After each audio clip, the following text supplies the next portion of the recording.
గొప్పవాణ్ణి మళ్ళీ అహంకరించకూడదు. ఈశ్వరానుగ్రహం కలిగితే నన్ను ఎంతటి వాణ్ణి చేశాడో నా స్వామి చూడండి అనాలి. ఎంత గొప్ప మాట చూడండి.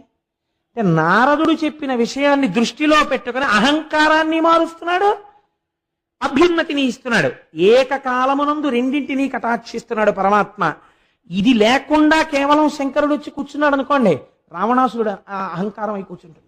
అలా కాకూడదు. కైలాసాన్ని గర్భించేవాడు లేనిపోలను అల్లరైపోతుంది. కాబట్టి ఈ మాట చెప్పాడు. తప్పకుండా మహాప్రభు మీ అనుగ్రహంగా భావిస్తాను తప్ప నా అహంకారం అనుకోను. ఏం చెయ్యబోతున్నారు కుతూహలం అంతే. ఆ వింధ్యగిరి శిఖరముల మీద పరమాత్మ ఒకతను ఓంకారేశ్వరుండొకతను అమలేశుడనగా ఒప్పలురుచు తా సకలము కనుగునుచుండును అకలంకుడు శంకరుండు ఆది విభుడుగిన్. అన్ని చోట్ల ఒక్క స్వయంభూలింగంగా వస్తే వింధ్యపర్వత శిఖరాలు